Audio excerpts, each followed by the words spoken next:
Hey everyone, welcome back to this channel. Today I'll walk you step by step on how to make digital products in Canva and where to sell them for passive income. Let's jump in. First, choose a niche. The most profitable Canva digital products right now are Instagram templates, planners and checklists, resume templates, and printable wall art. You can just pick one niche. Don't create everything.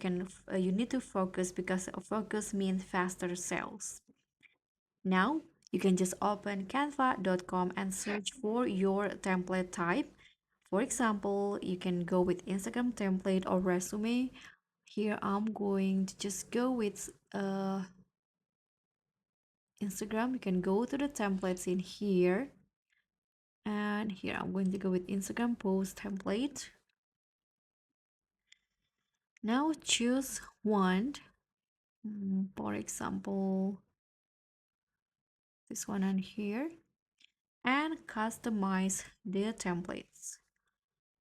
So in here, you can customize it by changing the fonts and colors, add icons and shapes, but you need to keep it simple and aesthetics. You can also use Canva's brand kit or color palette to make your design look professional.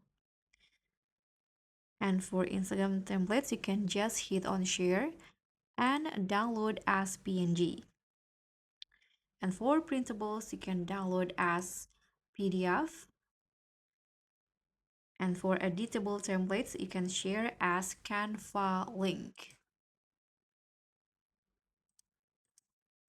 This one, share, and just copy the link or click on this one. And now you can list your product on Marketplace. You can go with Etsy. It's best for new sellers, or Gumroad, free and simple. Payhab because it has zero fees. Upload, add a title, description, and mockups. Done. Every sale becomes passive income. And for additional products, you can create bundles, not just single products. For example, 30 templates, you can get $6, or a bundle 100 templates, you sell it in $18. So the bundles means bigger sales and same work. So that's pretty much all. Thank you so much for watching. Don't forget to like, comment, and subscribe, and also click on the thanks. I'll see you all on the next one.